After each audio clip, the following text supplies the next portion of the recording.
On to the bets. Spending my entire morning reading Mikey Glovesave's diary over there that I've been strictly told not to read on air, but appreciate everybody there in the chat. Welcome to NHL Puck Props presented by Sports Interaction. Tuesday, April 29th, Josh Ingles, Dave Bastel. Nice little Monday. Now we got a big slate on the Tuesday. Yeah. Did you see the shenanigans up there in Florida? Have you heard about these? Have you seen those? And you know what? Two of the two most wittiest coaches in maybe sports. Yep.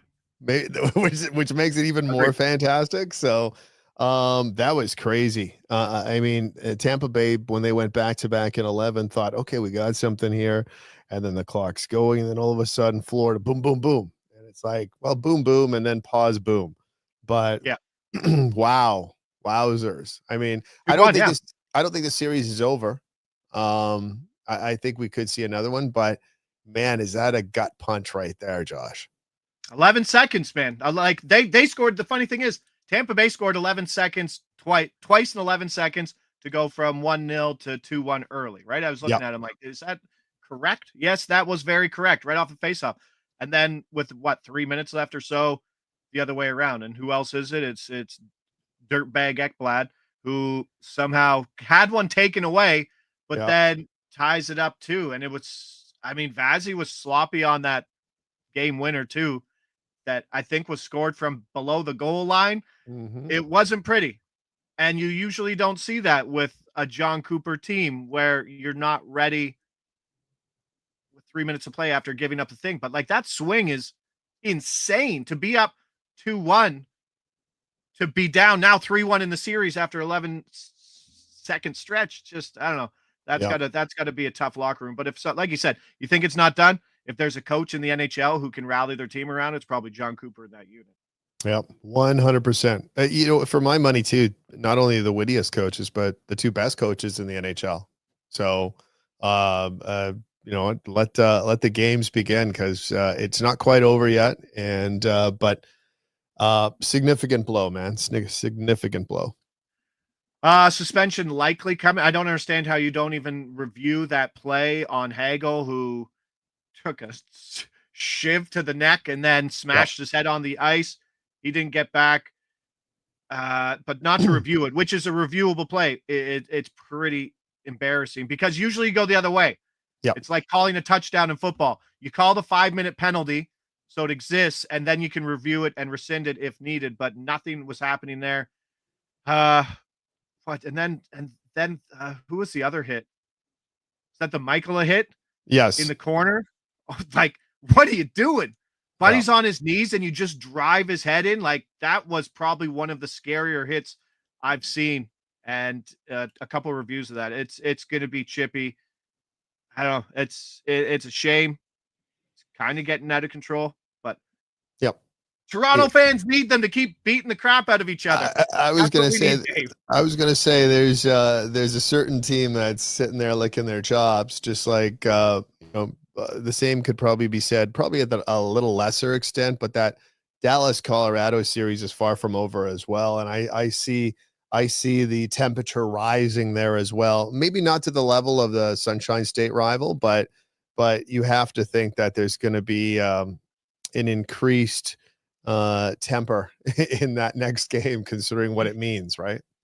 And then another goal right off the faceoff to open that game for Dallas to get the lead and ran with it. Had a margin point. They took it away. They gave it back. Good to see that they got the correction correct. But that series is a tough one, because it seems like every game's a two different style game, right? You got 2-2 overtime. You got 6-2 with lots of goals. We'll see. But everyone was trashing Cody Ceci in the chat yesterday. Guess what? Secondary on the first goal, just like we drew it up. But let's get to today. I mean, put it on the table. I was 1.65 units. You were minus 2.9. Not a lot of scoring in that. Not a lot of scoring from our guys there in that Florida game. Other game worked out well. One thing I did do that I won a bunch of money on last night that I'll just throw it out there. It's, if you're going to get the money line on the team, and you've kind of touched on it in some of your bets today. Yesterday, I had Barkov, Reinhart, Florida money line. Yep. Dallas money line, Rupe Hintz, Mikko Rantanen point. $70 paid $900. Yeah, exactly. Right? Yeah, Like just put it together. Yeah, I don't know. use that. We talked about it yesterday. You orchestrated it, and I use that on our 2 late games, which we'll get to in a second. But I see home team money lines combined with bets today, so they just use that for what it's worth, right? That's the one I put in today. So getting it as I bring up the schedule there. Early game, just Matthews, Marner, Toronto money line, pretty square. Hurricanes, I took Blake and Svechnikov. They're on the top line. Carolina money line. Vegas, I took Eichel, and I think Dorofeev's playing on that top line. I'll get to it when we get to it, but I took those two and that money line, and then Kempe Kopitar Kings money line, point each, 60-1. Boom. That's where that is. So that's something I'll be sharing just because I love giving away some of my edges. It's what I do. It's such a fun thing to do. Well, you're a good guy though. You're not only good looking, but you're a good guy. You know, you have everything going for you, right? I'm going to parlay that. The good guy and the good looking. Isn't that funny how that works in betting though? Like when it rains, it pours. Right? Yes. I always make the joke in betting that I've been rich 3 times in sports betting. And that's the way it goes. You get up, you get down. And there's certainly some runs. And you forget about the other stuff fast. Exactly. Oh, for sure. Ottawa. What have you done for me lately? Ottawa, Toronto. Ottawa plus 155 on the money line. Toronto minus 185. Over under sitting at 5.5. All right, get to your plays out here. Nothing crazy, but good numbers. Like it at home even better. Marner power play point plus 150. Stacking it up. Nice power play point plus 250. I love that number, by the way. If you want to play that as a solo too. Huge. Yeah. I just bought a Matthew Nyes jersey yesterday. And did you really?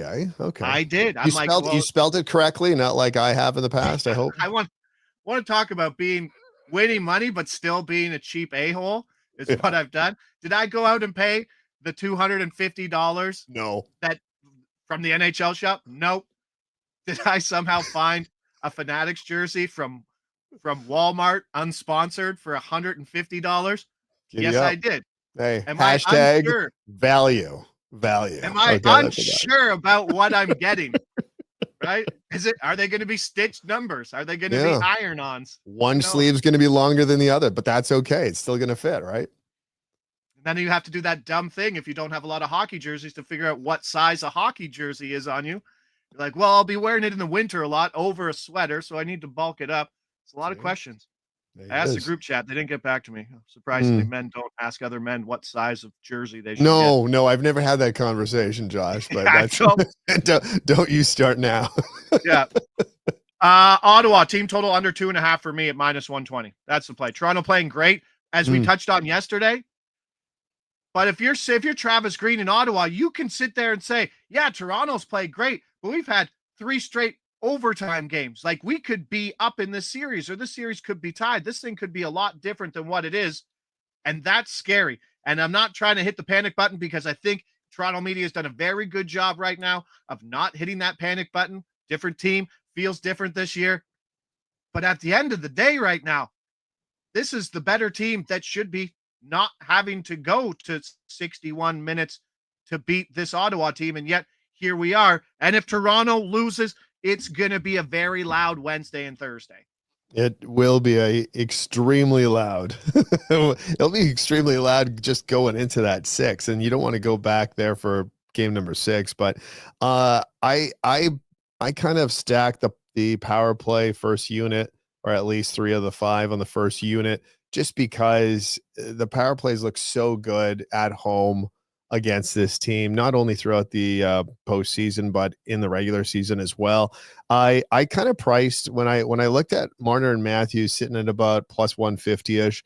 I thought Matthew Nyes would be around plus 200, but you're getting like extra value there too. So like I said, single bets are not too bad there with him if you just want to grab one, but why not stack when you get an opportunity? And if you get 2 or 3 opportunities tonight, maybe 1 or 2 go in, and I think those guys will be significant on the ice. Very seldomly do you get a power play point that doesn't touch 3 guys. Correct. Right? Exactly. So you're hoping to get 2, and the probability of you just getting 1, pretty small. Yep. So you get the 2, you get the profit, you get the 3. Obviously, that's icing on the cake, but I do like that advantage. And one thing that is understanding, the books know where these guys play on the power play. Mitch Marner has a short price because he's up at top. He gets the touches. Yep. Nylander to the left, whatever, Matthews to the right. But in the playoffs, I think those net front guys have a bigger role compared to the regular season, where it's like, let's get it to the net and see what we can go. But it's a little more cute in the regular season, where now it's not. So I do think there might be a little more value for those nice plus 250s, where, like you said, I think a good pricing is 200. But Toronto power play 5 for 9, games 1 and 3, 0 for 4 in game 4, including that 5-minute in OT. But we'll blame that on Morgan Riley, as Tavares had to leave. Interesting to see where, clearly you got to finish that game off too, right? Like, win the series, 5-minute power play in overtime. I know.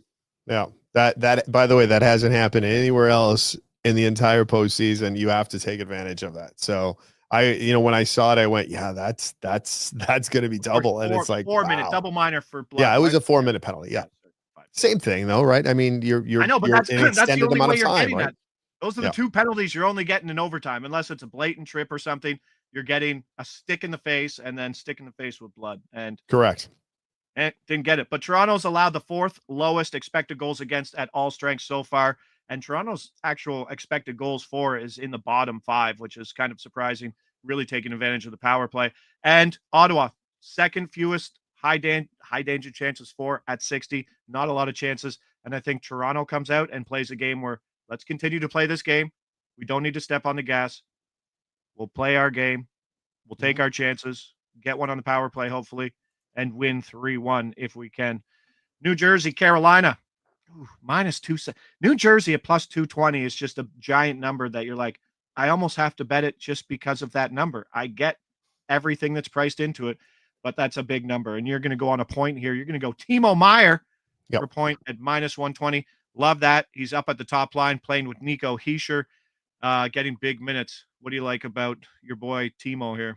Yeah, 3 points in his last 2 games, and it seems, just as you mentioned, the offense kind of goes through him or a Nico Hischier, right? So you kind of wish you could see the entire package with the Devils, but it seems every 24 hours another New Jersey Devil goes down with an injury, right? And they weren't healthy to begin the postseason, which is kind of disappointing as well. But I look for a little bit of a pushback from the Devils in this spot, just because of the situation. And if they score, which they should score, I think it is a guy like Timo Meier. I didn't want to go anytime goal, although I was considering it. But let's loosen it up a little bit. It's not that bad a juice at -120, and just say anytime point for Timo Meier. Yeah, you get to the injuries. Hughes still out, Dylan out, and now Johnny. Oh, Jesus, come on, Josh, pull it together. Oh, Kovacevic. I'm going to go with that. I got it wrong. I got it super wrong. I know we know what you're talking about, but I mean, you're losing. No, you don't. But that's where we are with the depth players on New Jersey.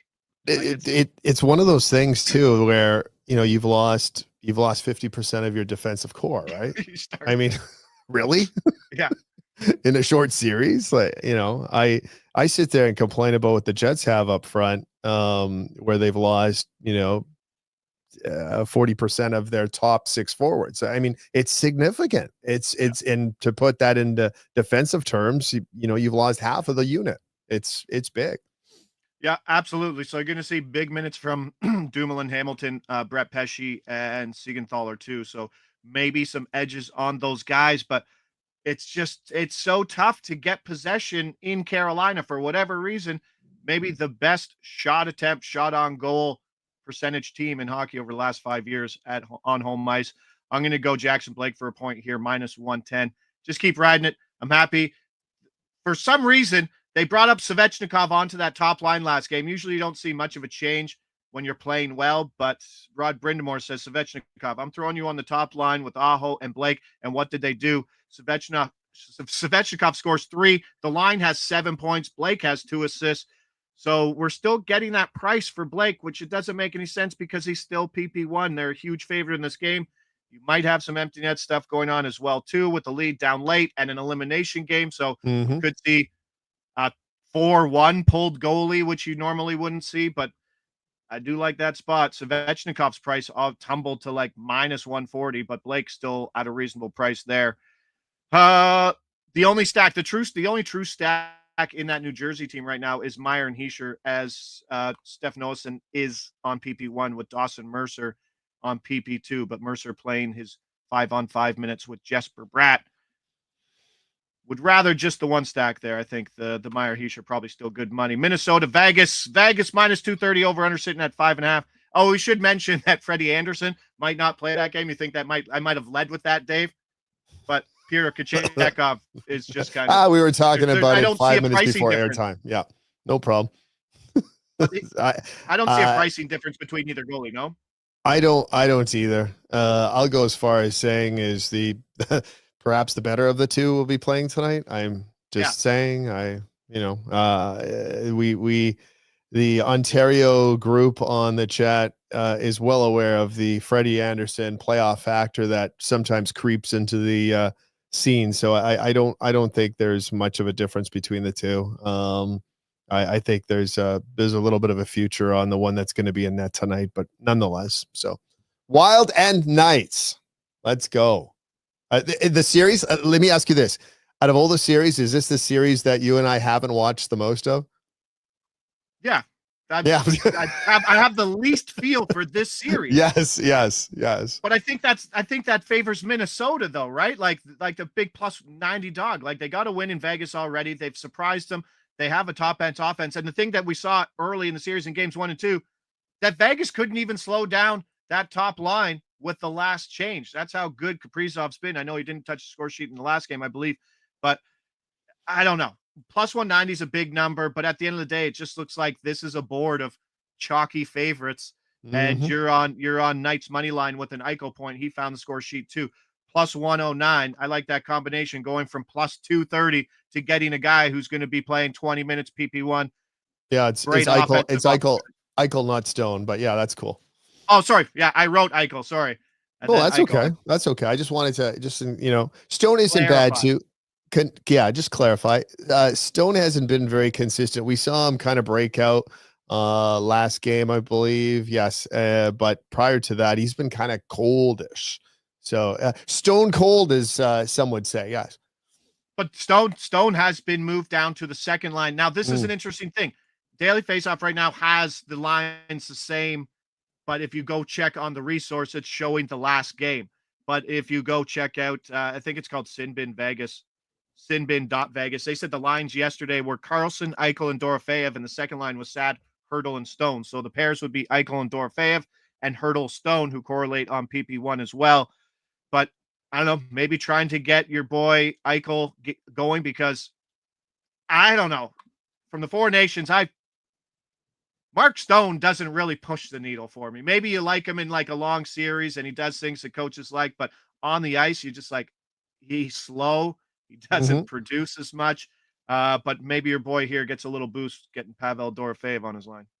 I think so. And I think you have to temper expectations on Stone too, just like you mentioned. I think he parks his ass in front of the net, and that's Mark Stone, right? I mean, he's not going to be able to keep up with the line mates, but I think he's gritty enough that he gets a deflection. He tips something. He takes the eyes away from the goaltender. He gets in the way, right? And then, of course, not that it has anything to do with our betting side of things, but the leadership in the dressing room, the voice, everything like that. So not going to win us too many bets with that, no. but that's kind of his role right now. And probably looking forward, that contract is not going to be a very good one for the Vegas Golden Knights, just because of how heavy it is and the lack of production, right? No, but I do like that line. There's lots of talent on that line. I mean, Carlson's got great speed. Eichel can finish, and Dorofeyev is kind of a mixed bag too. So do like that line, like the Eichel point. Like, again, it's a money thing. Vegas, Minnesota plus 190. The number is kind of enticing. And this is Bali in the chat says, "Am I crazy for liking Devil's money line?" No, you're not crazy. At even money, you're crazy. At plus 220, there you go. I mean, that's it. It's they're 3-1. You got to show something. No, Davey, like with their back against the wall, it's tough just to give up in game 5 down 3-1 and just kind of implode. Yes. And that's why, you see, but do you, with no lines on the line, do you see, I see the Hurricanes closing this though, don't you? Yes, I do. Yes. But the price is the principle, but then you can argue it. You can argue on the other side and say, well, maybe it should be even longer because of the injuries on the blue line. How hard is it to price losing 50% of your defensive starters? It's true. It's true. So I don't know. And going back to that game for a second, I think that game's almost the type of game where we might see 2 empty net goals by the Carolina Hurricanes. Yeah. And who's our empty net goal guys? Who's our line out there? Oh, Svechnikov.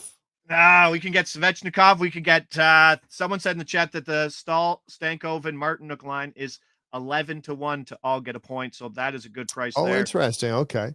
But Svechnikov got the empty net goal last game too, right? Doesn't he? Yes, yeah, he did. So maybe that was just more of go finish off the Hattie, right? 100%. Yeah, hopefully. But we've seen Martinook. We've seen Martinook get the other empty net in the other game too. So by the way, Jordan Stahl's been really quiet, so maybe it's time to Jordan Stahl. Yeah, and then the Svechnikov one's always a little easier because it was empty net up 4-2 as well. There you go. Trick, yeah, you're not pressing defensively. Exactly. You're Alex Ovechkin isn't jumping over the boards in a 3-2 game in the playoffs in an elimination game. He has a flag at the end of his stick at center ice waiting for the outlet. Yeah. Hello. Hello. I remember when one of my first games, young, going to, I believe it was Maple Leaf Gardens at the time with my dad, watching Ilya Kovalchuk skate on the full ice and just see him behind the blue line more than I've ever seen any other skater. 100%. Yeah. It's amazing what guys will do just to get some hashtag men's league. Yeah, exactly. Why didn't you see me? It's getting mauled, losing a 1-on-2 battle because you're bailing the zone. All right, Edmonton Kings, love it. Let's go. I hate that this is the late series, Dave, because this is the one that I want to see. Why? Because there's goals. It's exciting. It's got the drama. It's got the best player in hockey in it. And we're sitting here, Kings minus 140, over under sitting at 6.5, even money to the over. You're on Kempe, anytime goal plus the Kings money line, stacking that plus 335. I know. Big number. That's a big number. And you know what? Maybe you add something like a Kopitar point if you want to push it up a little bit more, or Kevin Fiala. I'm a big fan of that. That 29 and 97 are going to do something. So if you want to get a little greedy, just add that to the recipe. But yeah, I left it at that for responsibility factors. Because this is where this game is. Because as a bettor, you can get really greedy on this game. Completely. For sure. You can get McDavid, Draisaitl, and Bouchard. Like that's basically every piece of offense. I don't know if there's anybody else playing on the Oilers right now, especially in the last 5 minutes of the game or minutes 61 and up, because I don't see them. And it's just these are the three guys who are playing catch at the top of the zone and finishing things up. There's a lot to like in this game in terms of points. I like the Kings team total over 3.5 at plus money. I like the Kings team total over 4.5 at plus 270. Happy to live and die with the empty netter on that. You know why? Because who's at the top with the empty net for Edmonton? The best defensive player in hockey, Evan Bouchard. So it's not hard to get around him to get that fifth goal in the 5-2 win. He did win that award. I can confirm that. Yeah. Yes, that's him. But I don't know. There's the Moore, Danault, Fogle line has been incredible. Fiala and Byfield, as you mentioned, too, a great pairing. They're still going 5 forwards on that Kings power play. What are you expecting here? Are we expecting more of the home ice advantage that the Kings had in games 1 and 2, where we were talking like McDavid is leaving Edmonton for sure? Or are we going to see what we carried over from games 3 and 4, where he kind of Connor had to put the guys on his back? I'm expecting a couple of team total overs. I'm expecting, obviously, the game over, if you want to just add on that. I'm expecting points. I'm expecting a harmonica band.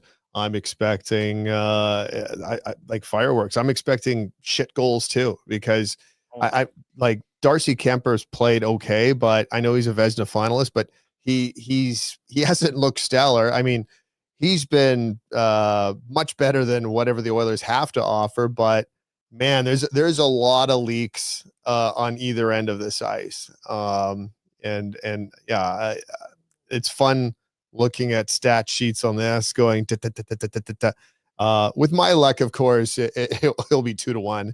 But nonetheless, I am expecting fireworks, Josh.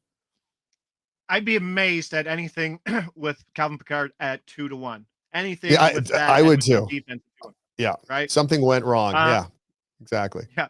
Sean McCormick saying Evan Bouchard plus 525 for a goal. Sign me up. That's actually a gigantic price. It is a huge price. And we like price on it? That seems kind of heavy. You're getting fact checked, Sean. You're getting fact checked. he's just to my right. He's kind of the brains of the operation, so I like to question it once in a while. Yeah. JPC4 saying both teams to score 3 plus 175. Yes, that was the look I had, but yeah, we did talk about that. I do worry that the Kings, you can only score 2 goals late in the game to tie it up at 3 so many times, like Edmonton did in game 4. Right? Like, I see the Kings playing with the lead in this game, and then just the big boys in Edmonton getting a lot of run down the stretch. So can the Kings shut them down late? They haven't, but you'd hope that sooner or later. But like, look what we saw with Connor McDavid in game 1 in LA. Yeah. Right? Maybe one of the best performances we've seen in the playoffs. Yeah, video game like. Yeah. I think so this was the same game that I hit that monster parlay. Was Draisaitl 2, McDavid 2, Bouchard for 1, and then the entire Moore, Fogle, Danault line, which was 40-1. That's and then I did that. I kept the same Edmonton guys, and then added the entire AK line with Kuzmenko, Kempe, Kopitar. I think that was like 25-1. I don't know. Kings could shut them out. Nick Porto, that is a bold statement, my friend. That is a bold statement. I would want better than 10-1 for a shutout. Yeah. Chris McCauley, there's a smart guy. Third period, highest scoring period, plus 180. That would be a 4-way market with a tie. Yeah, that would be my reluctance right there, because there is the tie in there too, right? Yeah. But third period high scoring, yeah, that's I like the doubling up on Kings over goal total, Oilers over goal total, and then if you want to tinker in and just add a couple like sprinklings of a star player on either team for a point, just to boost it up a bit. If you want to go kind of conservative, but I don't know. I think once you win all the money from the early games, just roll it over, Dave. That's it. That's it. Roll it over and head to bed. Exactly. Oh God, roll it over and then please 10 o'clock. Okay, at least it's not the 10:30. But still, it makes a difference, doesn't it? It makes a massive difference. 10:45 drop. Yeah.